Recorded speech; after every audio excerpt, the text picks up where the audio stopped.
And here we are at number 10. 10 in numerology has to do with new beginnings again. So when the cycle is finished, you've gotten to 9 and the cycle is finished, then you have to evaluate that whole cycle and decide for yourself what do you want to do next.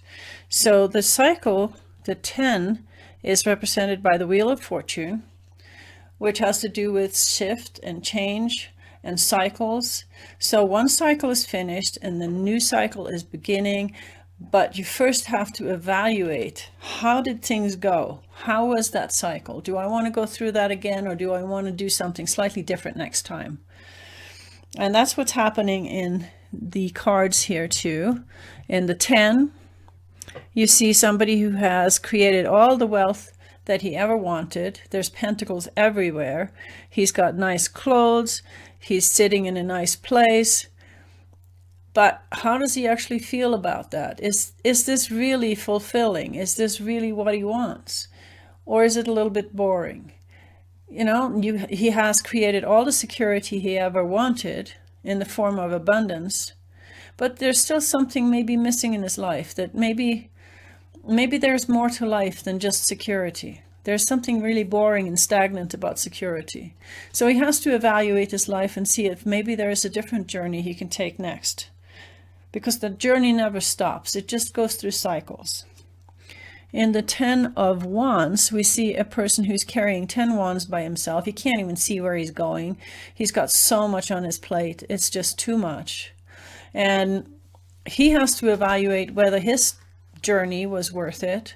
You know, he achieved a lot of things, but he also ended up with a lot of resistance from people. And at the end, nobody's got his back, and he has to do everything by himself.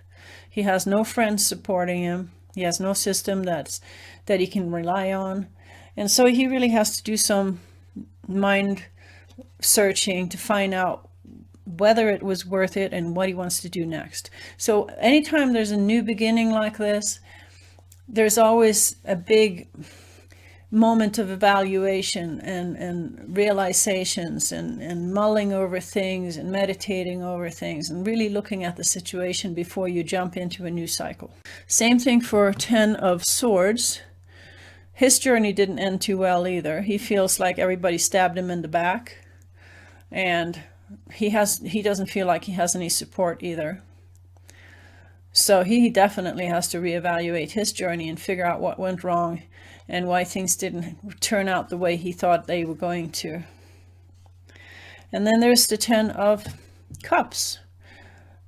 If you walk through the journey of the Cups, then you have the potential for ending up in a very happy family situation. But you still have to evaluate the journey that you went through and see if this is something that worked for you or not.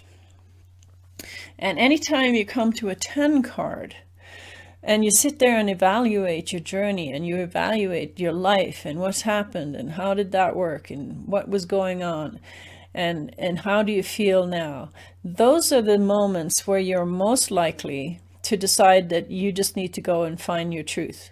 You just need to go on a journey to find yourself. And you could become a fool at any of those moments. The 10 moments are the most likely places where you will basically drop everything and say, that's it. I'm just going to pack up a few things and go find myself. I'm going to find my truth.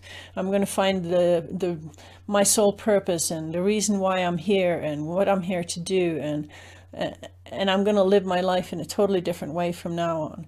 And all the people in your life will think that you're the biggest fool ever when you decide to do that. And that's why it is called the Fool's Journey, which makes total sense. So anytime you feel like a new beginning is coming or a new change is coming, just know that it takes a lot of awareness to figure out what worked and what didn't work and where you're going next. Okay?